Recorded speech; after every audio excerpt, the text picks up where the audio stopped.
Good morning, everyone, and welcome to another edition of the live talks by the United States Spiritist Federation every Saturday at 11 a.m. Eastern Time. Today, we have our friend Peter Hayes with us that we'll introduce shortly. But before we start, let's do our opening prayer, elevating our thoughts, asking for the inspiration and guidance of the spiritual benefactors, for their assistance, for our lecturer, for our studies, to allow us to be united in thought, in prayer, so we can all benefit from the teachings we're about to receive. We ask for the blessing and protection of all those that are struggling through this pandemic, that they may find faith, acceptance, resignation. We thank our Master Jesus for another opportunity of being reunited in His name.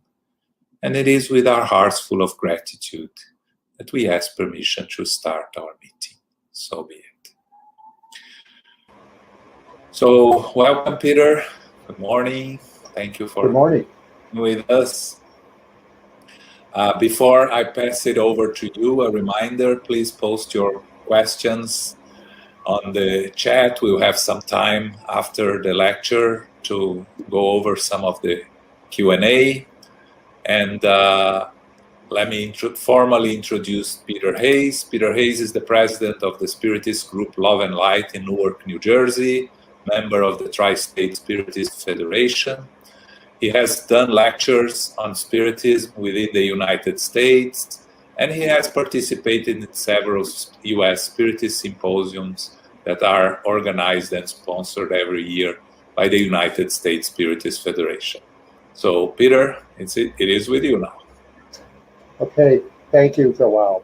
I'd like to thank the Federation for having me as your guest.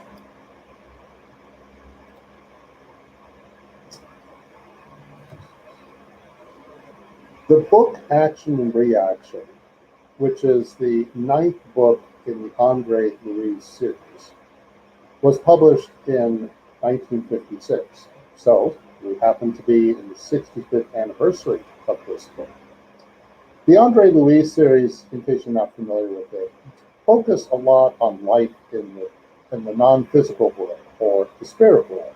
And therefore, you could say that the Andre Louise series as a whole takes the content of the codification of Spiritism and gives a lot of vivid and specific examples and elaborates on the content of the spirit world. This book was psychographed by Chico Xavier.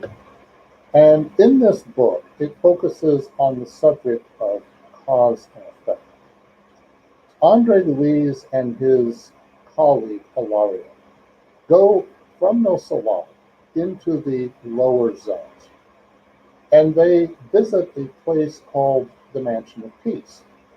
And they're there because they want to study, to put on Andre's words, they want to study karma, or the law of cause and effect, the karma of the Hindus. So they use that word karma.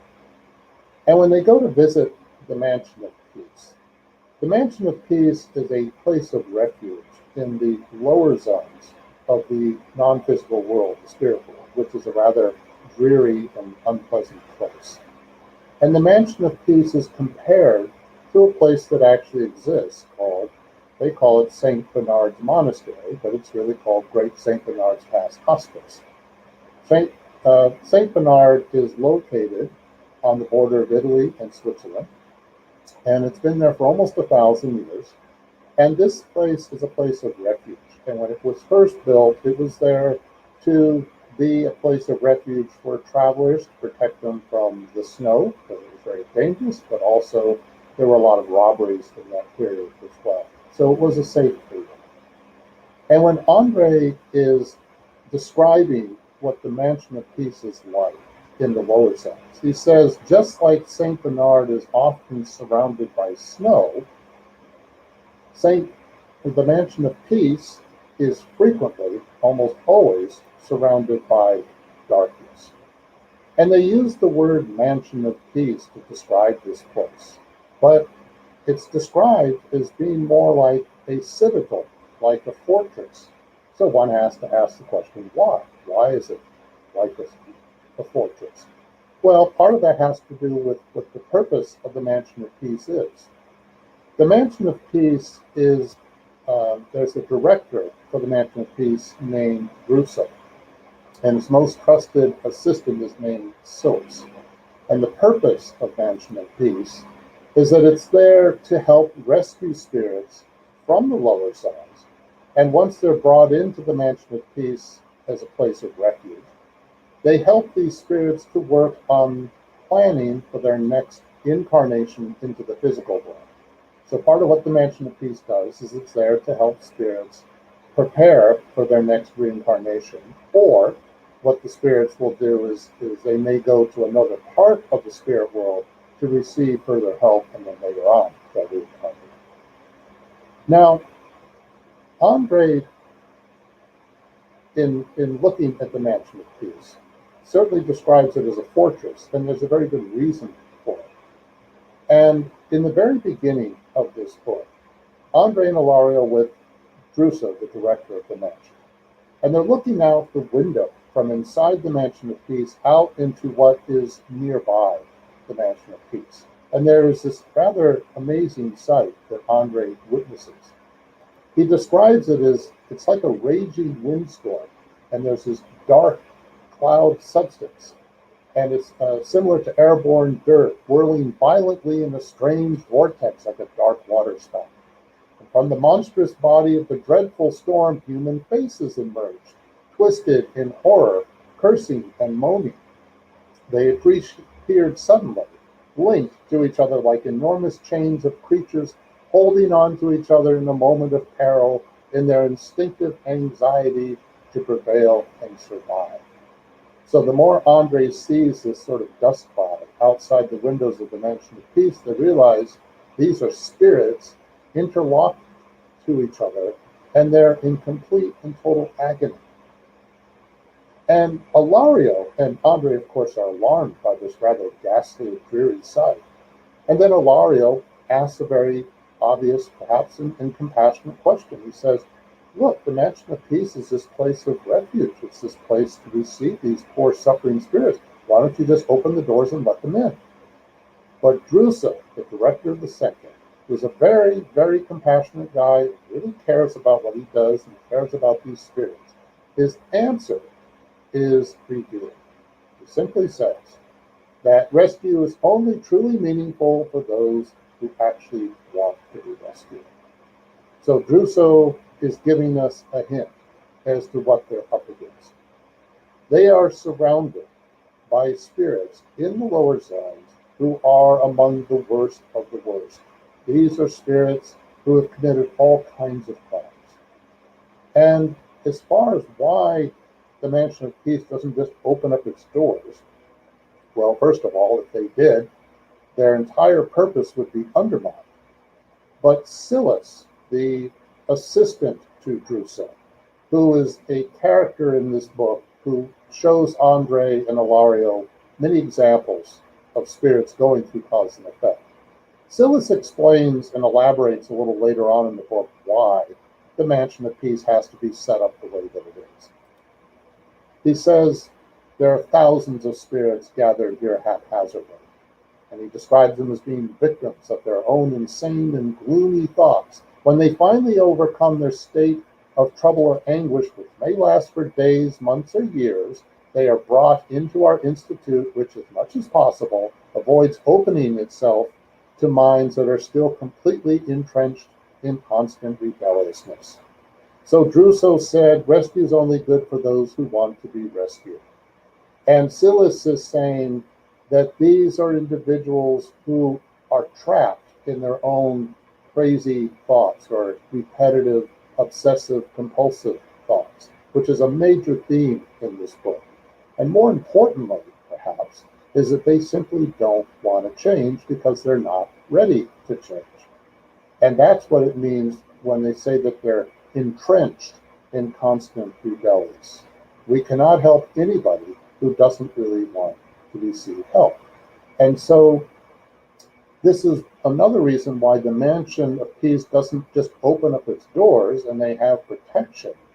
At the same time, this explanation is offered to us at a moment where Silas is explaining that they go out and they try to help some of these spirits from a distance, but they still need to protect the integrity of the Mansion of Peace and its important activities. Despite what they're up against, because let's face it, the Mansion of Peace is right on the front lines. I mean, No Solar is a spirit colony, and No Solar, I'm referring to the first book of the Andre Louis series. No Solar is a spirit colony that's just above the city of Rio, what we're told, and it's in a fairly pleasant place in the spirit world, relatively speaking, but it's just a little bit above the lower zones. The Mansion of Peace is in the lower zones. So they're kind of, not only are they on the front line, but you could even go so far as to say they're kind of like the Marines a little bit. They are surrounded by these spirits that are very disturbed. Spirits that would love to come into the mansion and completely undermine the place. But the good news is that there are spirits that do want to receive help. And there's an example of a character named Antonio Olympio, who was introduced in chapter 3 of the book. Antonio Olympio is brought in on a stretcher. And when Andre sees Antonio, he really is astounded and surprised because Antonio... Peter. Yes. Sorry to interrupt, but the sound is not very good. We need to try something different. Okay. Can you try to do without the headphones for us to see how it works? Okay, let me try it. Can you hear me any better now? I think so. How's this if I talk? I'm not sure it makes. Yeah, well, let's try this way, Peter. Okay. Yeah. Right. Thanks. Sorry to interrupt. That's okay. So, one moment. Antonio Olympio is brought in, and when Andre looks at Antonio Olympio, he can barely recognize him. He almost looks like he was hit by a car or something, because Antonio Olympio's physical appearance is almost unrecognizable. And Antonio Olympio, when he arrives in the Mansion of Peace, he's not in good shape, but at the same time, he's different from the other spirits outside of the Mansion of Peace, because Antonio Olympio is finally ready to admit what he did that brought him to this state that he's in the first place. And Antonio's story is basically this. He lived in Brazil, and he, along with his two brothers, inherited a very large amount of land, a ranch, a big lake on it, and the land, in Antonio Olympio's opinion, had a great potential to make a lot of money. He saw big profit motives, but his two brothers weren't interested in that. One of them was an artist and really kind of wasn't that interested in commerce. And this drove Antonio Olympio up the wall. He really, really, really wanted to engage in making money. And this became an obsession of his. And then he finally is figuring out, what can I do to get this for myself? And then he admits that he convinced himself that I could only be happy if I killed my brothers. So one day he says to his two brothers, let's go out on this big lake of ours and check it out, survey it, because we haven't really been out there. And before they go out, he slips tranquilizers to his two brothers. So when the three of them are out on a boat in the middle of this lake, the tranquilizers have taken their full effect on his two brothers. That is when Antonio Olympio topples the boat and the three of them plunge into the water. Antonio Olympio does nothing. He can hear his two brothers screaming for help, pleading for help in their lives. And he hangs onto the boat and waits until both of them drown. The minute they drown, he starts to feel a little guilty. But Antonio is able to compartmentalize his feelings, and so what he does is that he swims back to shore. He convinces the authorities that there was an accident. He's believed, and he and his wife, Alzira, wind up with all of the land for themselves. And he becomes a prominent citizen in the area, both of them do. And their son, Luis, is born. Meanwhile, Antonio's two disincarnated brothers are furious at him, and they become his enemies, and they are determined to get their revenge no matter how.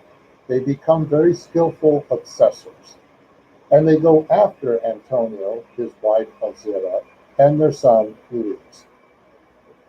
A few years when Luis, their son, is roughly 12 years old, Alzira starts having intense fevers and becomes very sick. And the brothers start working on her. They start obsessing her to the point that she becomes delirious. And one day she throws herself into the same lake where they drowned. Antonio, now a widower,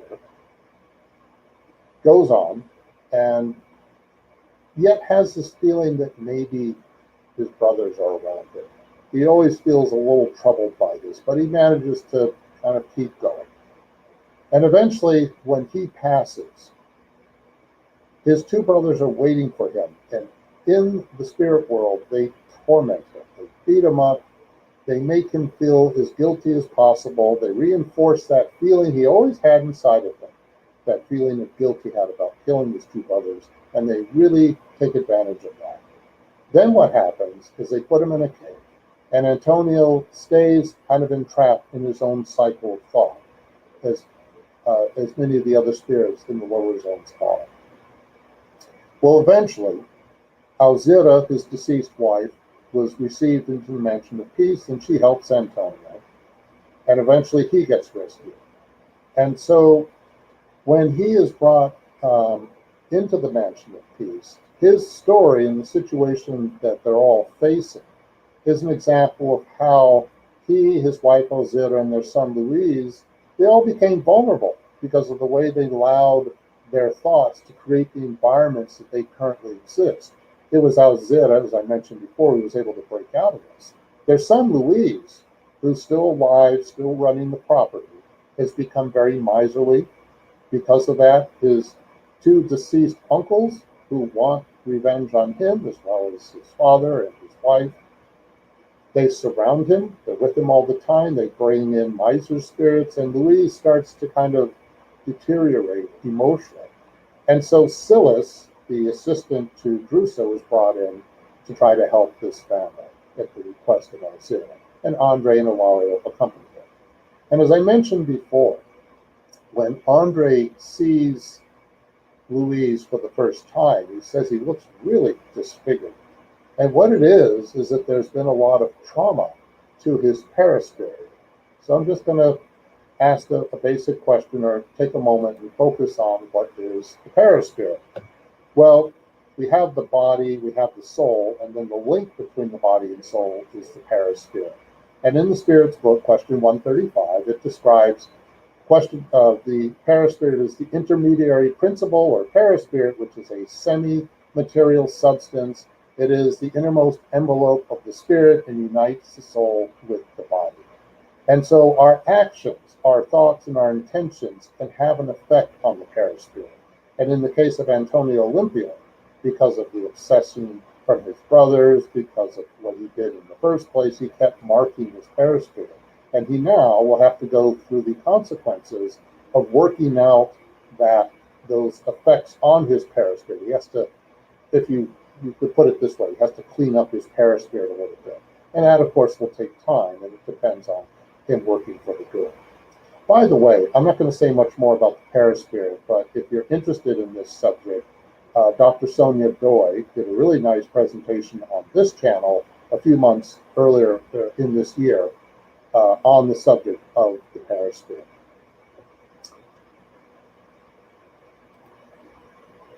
Sillis also elaborates on what happens when thought has its effects on spirits.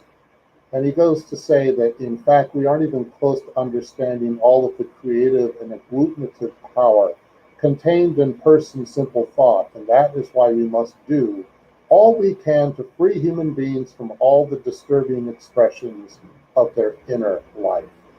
So he is touching on the subject that gets mentioned in the codification, that for spirits, thought is everything.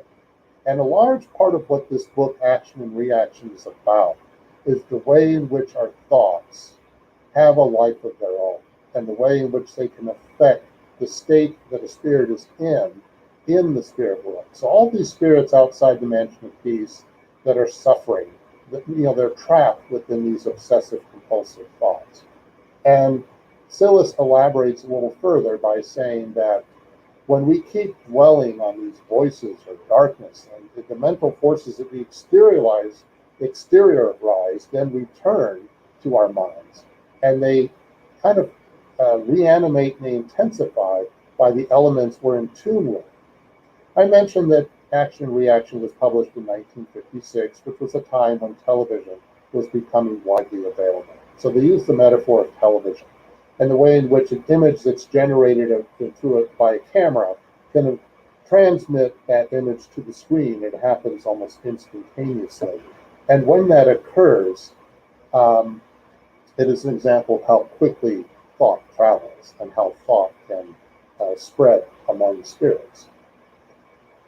But again, as a major theme of this book, when Sillis is explaining this situation, this condition, he also goes on to say that consequently we reinforce the bars of the prison in which we thoughtlessly remain, making our soul a closed world, where the voices and images of our own thoughts, combined with the suggestions of those who are in tune with our behavior, thereby imposing reoccurrent hallucinations on us and temporarily neutralizing our senses. So the more we keep having these obsessive compulsive thoughts, the more we create the bars of the prison. This is a major theme in the book Heaven and Hell, the fourth book in the codification that Allan Kardec put together, the Spiritist codification, is that we often create the environment that we live in. But there's also a hint in all of this that we do have free will and that we do have a say in this situation. Because I mentioned before that Druso says regarding all those spirits suffering outside the mansion of peace, rescue is only good for those that want to be rescued. So if people or individuals don't want to be rescued, that means they're using their free will. Maybe to some level they can't help it, but on some level they just don't want to really change either. And all of this is adding up to one of the major themes of the book of Action and Reaction, which is simply that our thoughts, our actions and thoughts and intentions attract energies of the same kind. And I've been focusing on how that can certainly be a path to entrapment, the way we entrap ourselves with our thoughts and our intentions. But we can also use our thoughts and our intentions and actions to be a source of liberation. And all of this is connected to the way in which there is a relationship between the subject of karma as it's understood in Hinduism and cause and effect as it's described in this book, Action and Reaction. I mentioned at the very beginning that when Andre and Ilario first show up at the Mansion of Peace, they are there to study, quote, karma of the Hindus. That's part of how they describe it. So they're very mindful about karma. I'm going to spend a little bit of time just focusing on karma through non-spiritist sources. And there's a really nice book, which I'm going to show you a little bit more of in a moment, on the World's Religions by Houston Smith.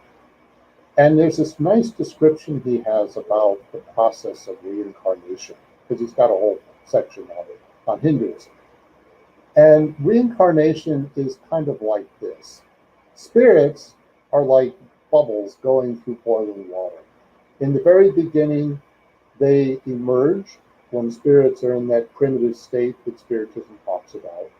And then as they move their way up through the boiling water, which can be a metaphor for the process of life, the process of moving through the universe, if you will, until eventually, as that bubble gets to the top of the boiling water, the expansion of the bubble is like an expansion of consciousness, or how Spiritism describes the process of becoming more of a pure spirit, whatever that means, because there are different degrees of what we, of different levels of progress.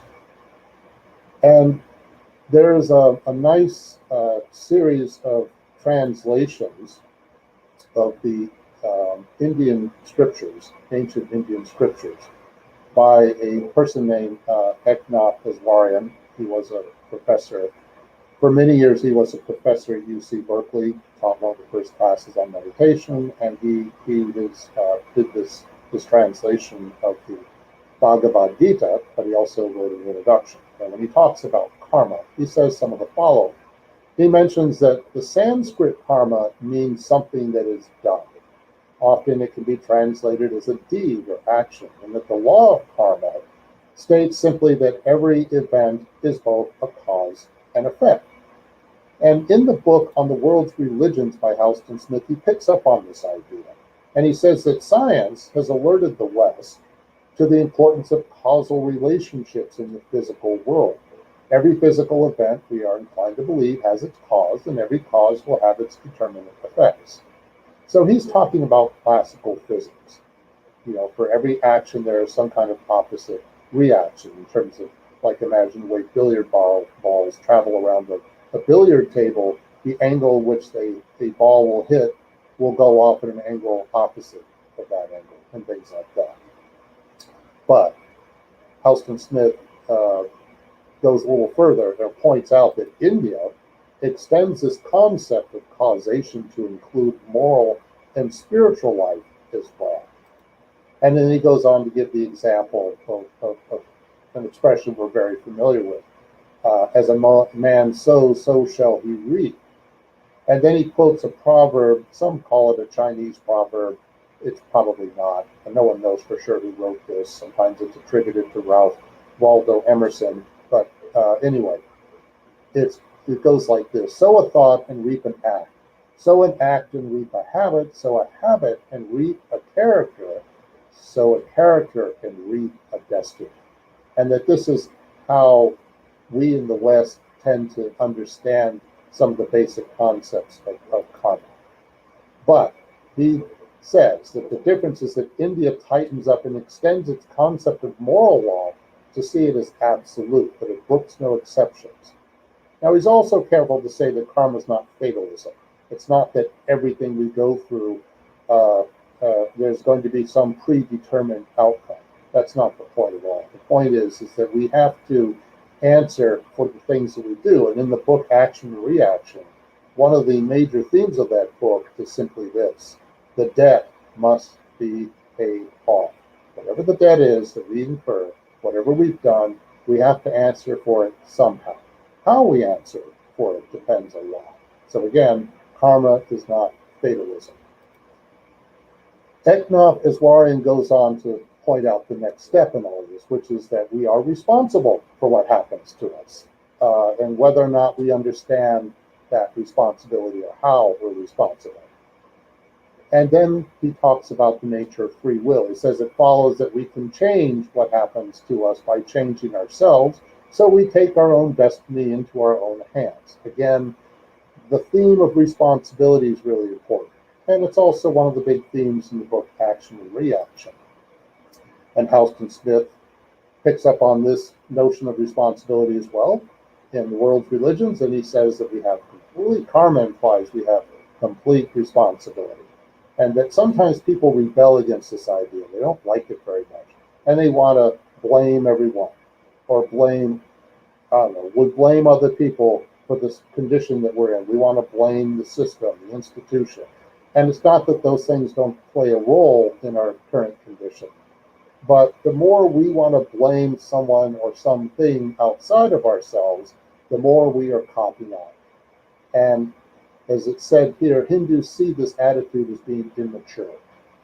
And then he says, everybody gets exactly what is deserved. You know, this idea that we have made our own beds and must lie in them.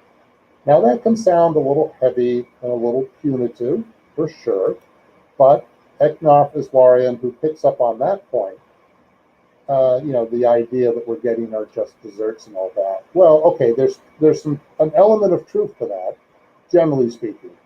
But he also points out, and this is very important, that it's more illuminating to think about karma as an educative force whose purpose is to teach the individual to act in harmony with Dharma. That is, not to pursue selfish interests at the expense of others, but to contribute to life and consider the welfare as a whole. In the Spirits book, of the law of progress, it points out that two of the biggest obstacles to progress is selfishness and pride. And so when we engage in those behaviors and we delay our own spiritual progress, we may be having to go through the consequences of having those attitudes, depending upon what we do. And as a result, when we go through the consequences of it, we can complain about it, and it may not be much fun to experience. But if we can finally pull back a little bit and see it as a source of education, then it's a lot more illuminating to appreciate. It's basically the idea of karma is that it's setting boundaries to our activities. We can't do anything we feel like. There are limits to what we can do. Joanna de Angelis, in her book Family Constellation, which is one of the study group I'm involved in right now, mentions, and it's a very brief, basic point, that the family is very much like a source of education when spirits incarnate into the same family. All the things that can occur in a family are major sources of education, one of the most important sources of education. So this idea that what we go through in life is a form of education is important, is a way of thinking about it. And he also talks about being in harmony with Dharma. So what is Dharma? Well, I'll give you an example. There was a wise old sage on the Ganges River in India. And this wise old sage is looking into the water, and he sees a scorpion is drowning in the water. So he reaches in, picks up the scorpion, and the scorpion stings him. And he goes, ouch, and he drops the scorpion back into the water. And a little bit of time goes by, and he sees that poor scorpion is still drowning. So he reaches into the water again, picks up the scorpion, and once again the scorpion stings him. Someone observing this says to him, to the sage, Master, the scorpion keeps stinging you. Why do you keep trying to rescue it? And the wise old sage says in reply, it is the Dharma of the scorpion to sting, it is the Dharma of the human being to rescue. So Dharma has to do with our intention. It has to do with our real deeper nature. Yes, human beings can be very self-centered, narcissistic, greedy, and a lot worse. But we're also very capable of compassion, fraternity, love, and so forth, charity. So what is our real nature? Well, what is our real nature as we progress? And so the whole point of reincarnation and going through karma is not only to learn, but to appreciate and understand over time that we have options and we do have another nature that goes beyond perhaps what we first thought our nature was. So for those who are cynical and think that humans are inherently selfish, the law of progress, as it's described in the Spirits book, says not so fast. We can be selfish for quite a while, but eventually it's going to catch up, and eventually we will start to move into a new phase in our spiritual progress. And again, as I've been saying, Eknath Iswarian emphasizes that your life is like the school. And as long as the debt of karma remains, then we keep coming back for that further education. And he describes this as the basis of samsara, the cycle of birth and death. In other words, reincarnation. So, in terms of the book Action and Reaction, I'm going to start to slowly wind up here.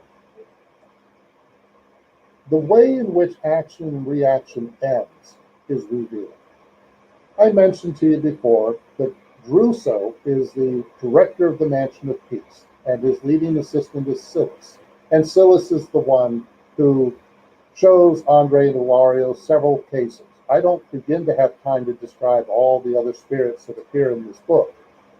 And one of the points that's made in observing these cases of spirits that are really going through somewhat heavy karma, as they say, is that it's easier to understand cause and effect when you're dealing with more extreme cases.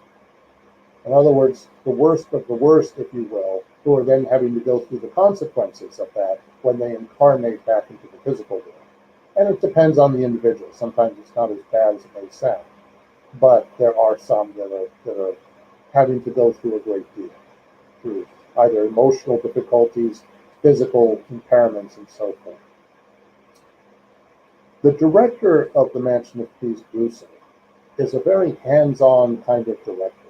He's not sitting up in some Ivy League office bestowing his orders to the underlings who then do the work. No, he gets down in there in the trenches, as they say, and he helps the spirits when they come into this from the lower zones. He counsels them directly. He gets directly involved in the work. Druso is a very compassionate director. He's very wise. He's very generous with his time. And so is Silas. And Silas has a great deal of knowledge. Silas does a lot of good. Druso does a lot of good. And at the very end of the book, we get a plot revelation, which we did not know before. And it's simply this. We find out at the end of the book that Druso is Silas's father. And this is significant for a couple of reasons. When Silas helps Antonio Olympio, who I mentioned before, the large wealthy landowner who murdered his brothers, Silas does this by taking Andre and Ilario with him, and they go to visit Antonio Olympio's son, Luis, on that large ranch. And Silas gets to know the two brothers of Antonio Olympio, who are now very sophisticated obsessor spirits, very skillful ones. And Silas is very wise in the way he's going to try to reach these two. He obviously wants to change them, but he doesn't do this by simply lecturing them and saying, you really should stop obsessing your brother. This is not a good thing to do, and so forth. No. What Silas does is he first works with them. He makes them think that he too is an obsessor, and he and Andre and Ilario are there to join all the other miser spirits that surround Luis, and they're there to obsess him because they think he kind of deserves it. And then Silas talks a little bit about the process of obsession at one point, and he demonstrates to these two brothers how much he knows.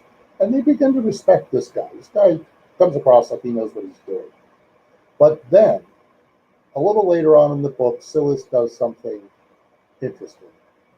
He starts to tell these two brothers, these skillful, angry obsessors, his own story. And what Silas tells them, in effect, is that he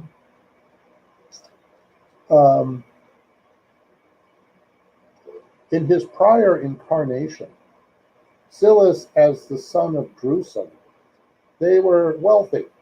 Druso was independently wealthy, trained to be a lawyer, didn't really practice law because he didn't have to work. And so, and Silas, really from a young age, was always pretty obsessed about earning money. And so Silas's mother, Druso's wife, is a very religious woman. And she's active in the church, and she wants her son and her husband to be involved in the church with her. And neither one of them are terribly interested. She tries and tries and tries, especially with Silas, to convince him, and it just doesn't work. Silas really is very materialistic in his attitude. Well, she passes away, Druso remarries to a young woman named Ida. Druso's second wife is about 30, roughly the same age as Silas, and Silas sees this young stepmother of his as a threat. She's going to wind up with his father's wealth, not him. So he starts to figure out, what is he going to do about this? Maybe he could kill her. No, I'm not so sure he wants to do that. But then the opportunity presents itself. Silas one day meets a cousin of Ida, who is kind of a womanizing dandy type. And he's always been attracted to his cousin Ida. And he tried to court her a little bit before she married Druso. So Silas sees his opportunity. He makes sure that his stepmother Ida and her cousin spend as much time with each other as humanly possible. And this goes on for about a year. And then finally, Ida gives in to her desires toward her cousin, and they begin an affair. Silas immediately goes to his father, because they're in, Ida and her cousin are in bed together in the same house as Druso. Silas goes to his father and says, "Do you know what's going on right now?" And his father, Druso, does not believe him. And Silas says, "Well, I'll show you." And so Druso discovers his second wife in bed with her cousin. He, of course, is upset. She is upset. She's humiliated. She's angry. Her cousin, again, a womanizer, opportunist, doesn't see Druso, this 60-year-old guy, as much of a threat. So he gets out of there fast. Ida, Druso's wife, retreats into her bedroom. 2 weeks later, she dies. Druso, who was not in great health to begin with, deteriorates. And then he's on the verge of death himself. Then he confesses to his son Silas. The reason Ida died only 2 weeks after I discovered her is because I poisoned her. I was poisoning her slowly. And obviously Druso felt very troubled by this, that he did this to him. Silas immediately goes, "Oh my God, what did I do?" He didn't like her. He saw her as a threat, but he didn't necessarily want her killed. And when he realizes that he wrecked his father's life and her life, obviously, and the marriage, then he starts to, he finally gets what he wants. He has the wealth of his father after Druso passes, but he's not happy with it. And then he goes off to Europe and he tries to forget about it. It doesn't work. He drinks a lot. He doesn't take good care of his health. And he goes back to Brazil and he's with a friend. He can't go back to that house where all of this occurred. And then one day, when his stomach is bothering him, he grabs some, what he thinks is bicarbonate soda, turns out to be poison, and he dies the same way that his stepmother did. People think he committed suicide, but it was an accident. Well, Silas is explaining all this to the two brothers of Antonio Olympio, and they start to think, what are we doing? And so there are consequences to this approach. But also, in explaining all this, Silas is revealing to us that he and his father have their own karma to work out. And then at the very end of the book, what happens is that, because after they suffered in the lower zones, they go into the Mansion of Peace, they get a lot of help, and then they start really are determined to help themselves. So both Druso and Silas make a lot of progress in the spiritual world. And then they incarnate, or they elevate they elevate in their positions that there are as director and lead assistant, if you will. At the very end of the book, a spirit arrives, and it turns out to be the spirit of Ida, Druso's second wife, and they are overjoyed to finally be reunited with him. Silas mentions, when he's describing his backstory, that he hopes one day to reconnect with his stepmother. And so once this occurs, Druso, Silas, Ida, and Druso's first wife can all begin the process of going back into the physical world and reincarnating as a new family. And the plan is essentially this. Druso is going to go first. He will eventually meet his first wife again. They'll remarry again. And then later on, both Silas and Ida, who were stepson and stepmother are now going to be brother and sister. And that allows this family the opportunity to then reconnect with one another and work out the problems that they had with one another in the past. What's encouraging is that a lot of work was done in the spirit world, especially with Druso and Silas, so they have a very good chance of making progress in the physical world when that time comes. The way in which we discover all this revelation about Druso, I just want to end with an important point. The director of the Mansion of Peace, Druso, is not some high-level spirit who's been in the higher realms for centuries and he happens to be working at this mansion. He is a guy who murdered his own wife in his last incarnation. He is not a saint. He cares about these people, he cares about these spirits that suffer, and so does Silas. But neither Druso nor Silas are saints themselves, despite all the progress they've made. And they've made a lot of genuine progress. And that's important to keep in mind. So in a way, the Mansion of Peace is kind of set up like Alcoholics Anonymous, because Alcoholics Anonymous is an organization designed to help people who are struggling with alcoholism to go into a program of recovery. But it's revealing that Alcoholics Anonymous is run by people who are alcoholics themselves, because they have not only they have the compassion of what it's like to be in that situation, they've been there themselves. And Druso and Silas have a lot of compassion for these suffering spirits because they've been there themselves. And so the Mansion of Peace is structured this way, and it serves a purpose that way. And I just want to wrap up by sharing a thought about the way in which when we make the effort to try to turn things around in our lives, that there's a wonderful way in which that reverberates and resonates. And this is a quote from the Savatthatipada Upanishad. Those who act without thought of personal profit and lead a well-disciplined life discover in course of time the divine principle that all forms of life are one. They work in the service of the Lord and are free of the law of karma. Thank you very much.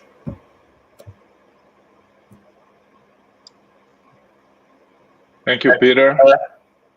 Wonderful lecture. So much for us to learn here, right?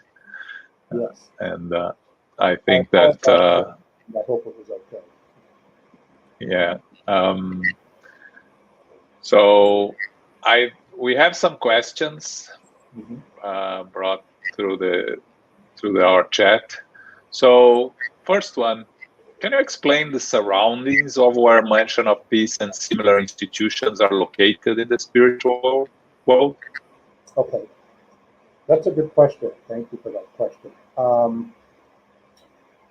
The Mansion of Peace is surrounded in a part of the lower zones that are made up of spirits that are very disturbed. So there's a lot of suffering going on. It's dark all the time in this area where the Mansion of Peace is, because it's a reflection of the collective environment that's been made up by the spirits who are in it.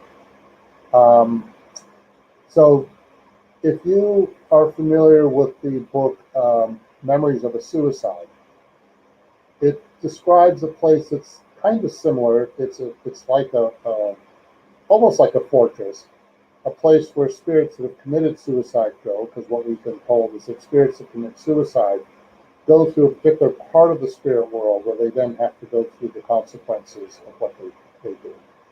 And yet the institution that the spirits go to in this book, Memories of a Suicide, as it's described to us, is another area of the spirit world that is a place of refuge for them.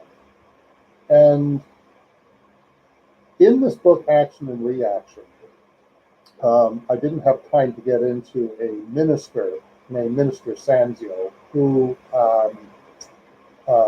comes into, it's like around chapter 6 and 7 or so of Action and Reaction. And he's there to help approve the process of reincarnations, recommendations made by Druso and the others at the Mansion of Peace. And Andre and Ilario have some time with Minister Sanzo privately, and they get to ask this high-level spirit about the nature of karma. And one of the points that Sanzo makes is that the whole process of karma has a lot to do with a certain organization. And the way in which these Mansion of Peace is set up and other institutions like it are set up is that it's part of, quote, God's organization. Meaning, in order for the process of carnation to work at all, you need to have this kind of institutional structure. So there are places like that in the lower zones that help to be, as it were, a place of refuge, a halfway house, if you will. It's equivalent to, I mentioned Alcoholics Anonymous is one example, any place that can be a place of recovery for people. It's not an accident that in No Solar, parts of No Solar are a working hospital. They're receiving spirits that come in from the lower zones to try to help them. Thanks, Peter. Yeah, it's always interesting when we talk about these transitory houses of assistance, as they are called, right? Generates a lot of questions also, right. You know, where they are located, why they are located there, right.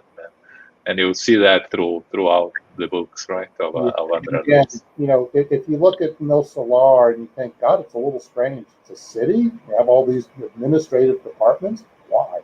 Well, there's a lot of organization in the spirit world, is what we've been told. This is one of the big things that the André Luiz books tell us. Yeah. Thanks. Okay, next one. Can you talk about free will and karma and how do they relate? Well, when people talk about free will, if we think that we have total free will, that's not really true. It's about, we don't have total free will, but we're not robots either. So when we talk about free will, we are talking about trying to operate within certain boundaries that have been established in the first place. Karma are those boundaries. Karma is, you know, what, as I mentioned before, one of the big themes of the book Action and Reaction, and one of the big points about karma, is that whatever we do, whatever we think, a lot of times we have to live with the consequences of that further down the road. But it doesn't mean I'm destined to go through this particular experience. I have no choice. Well, maybe on some level we have to go through that experience. But how we experience it, we have a say in that. If I fight everything constantly, and I complain constantly, and I resist constantly, it's going to be harder. If I learn how to resign myself and to be more at peace with where I am, then it's easier. But when I resign myself, I'm not being passive, and I'm not being apathetic, and I'm because karma implies work. That's another way of understanding action, work. We have to make the active effort to work on our spiritual progress. How quickly we progress, well, it depends on a lot of things. To some extent, it depends on us. To some extent, it depends on how long it takes for a situation to work itself out. What do I mean by that? Our actions and the consequences of our actions are a little bit like cutting our finger. Say we cut our finger. Well, you got to put the Band-Aid on, and it takes a certain amount of time for it to heal. But if I don't put any Neosporin or some kind of ointment on it, and I don't bother with the Band-Aid, and it gets infected, I used my free will to make it worse. But if I put on that Neosporin, some other ointment, and I put on the Band-Aid and I wash it and I take care of it, chances are, if I heal normally, it won't be so bad and it'll heal in a couple of days or whatever. At least get the bleeding to stop. So this is kind of an example of how the interaction of karma and free will can work. You've got to go through the process, but we use our free will to navigate how we facilitate that process. Thanks, Peter. Yeah, always important to stress, you know, that both exist and are connected. So from Luis Leão, Mm-hmm. It is mentioned in the book that Alzira, mother of Luis, had a lot of difficulty providing support to him and his grandchildren. Why? She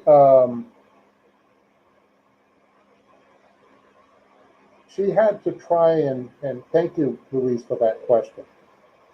When she goes into the spirit world, she's the one that gets reached first. She's the one that first arrived at the mansion of peace. And she wants to help her family.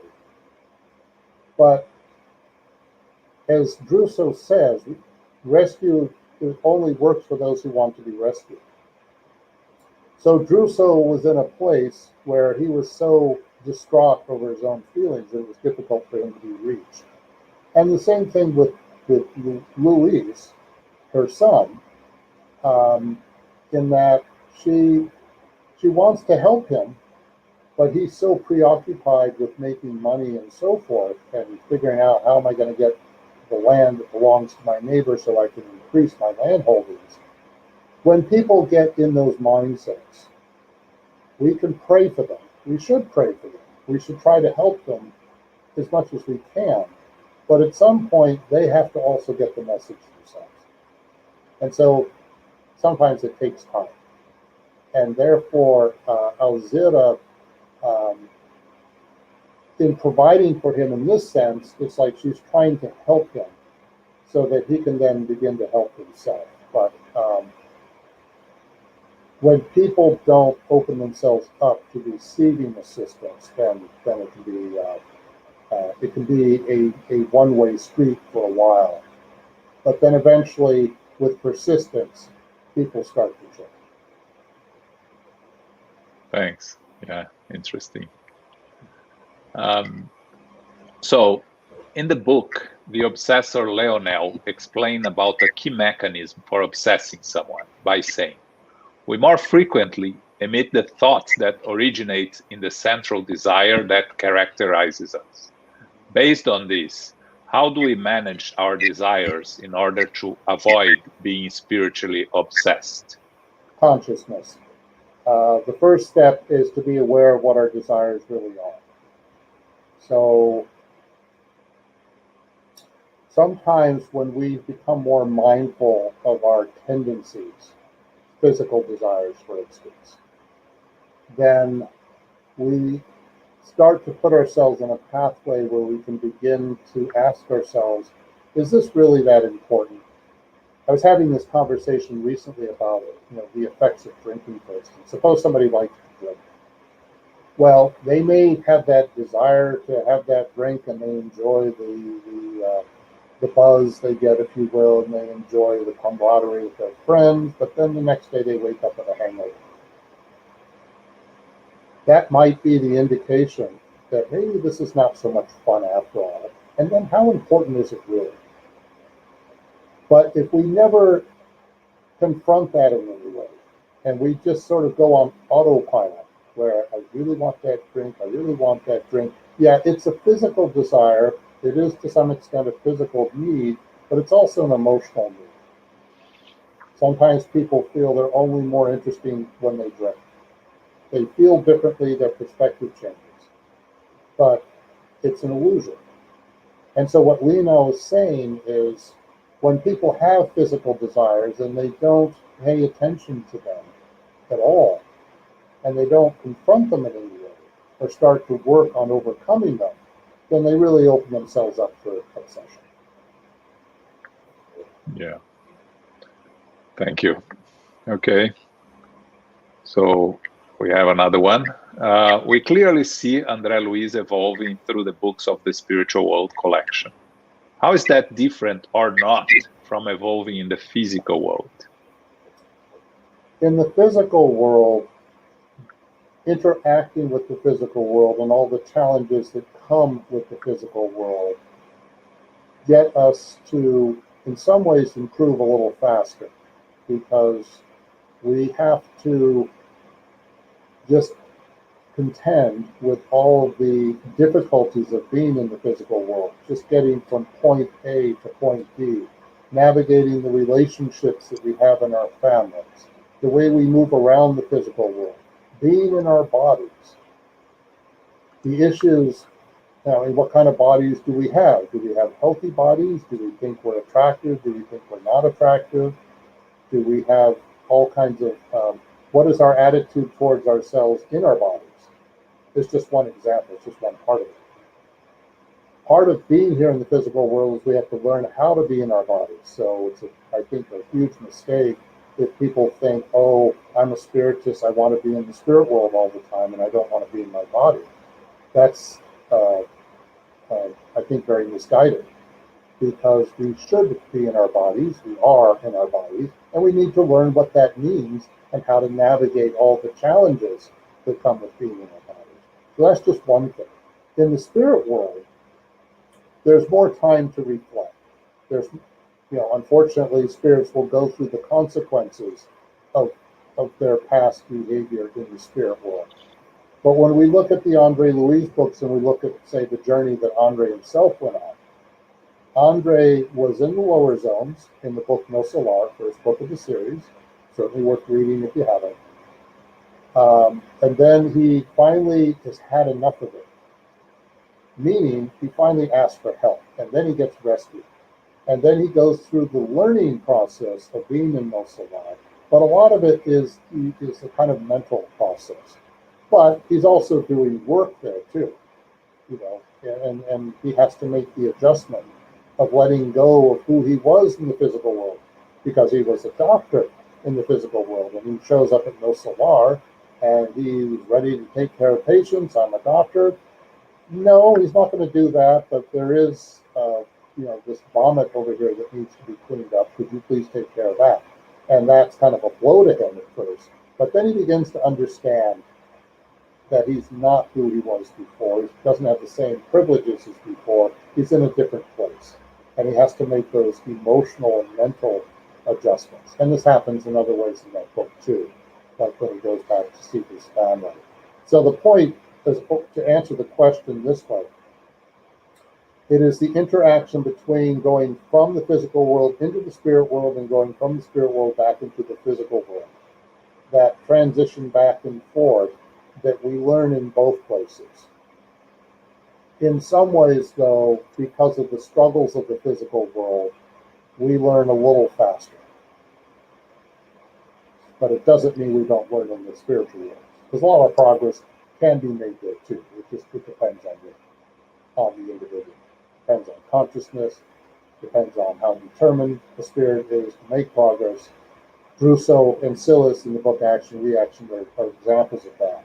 They understood that they really needed to work on doing goodness for goodness' sake and not have some hidden agenda. And the more they did that, the more it took on kind of a life of its own, and it helped them. Yeah, thanks, Peter. Yeah, this is a question that is always asked in the study groups, right? And the difference between evolving there and evolving here, and how can we evolve? All right, so that was our last question. Once again, Peter, thank you very much for this beautiful presentation. Before I invite you to do our final prayer, I just like to remind everyone that next week, next Saturday, July 3rd at 11 a.m.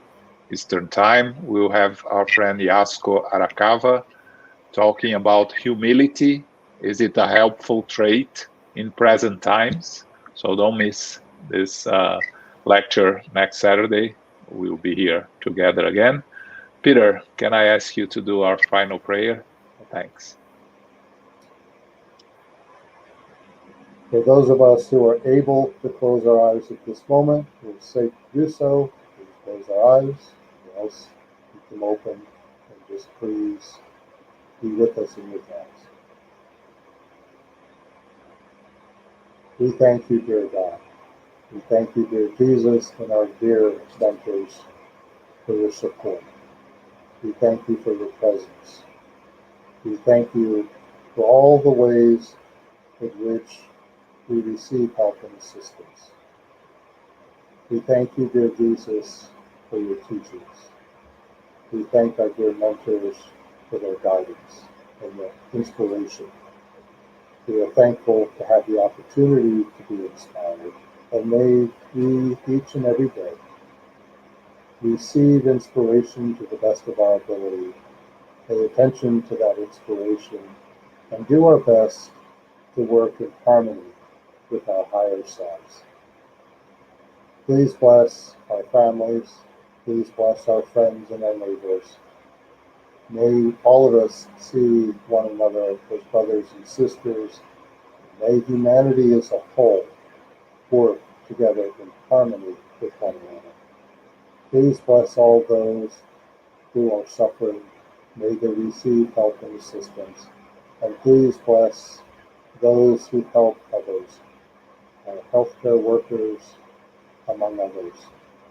May they all be blessed in their efforts, and may we collectively be generous with our hearts.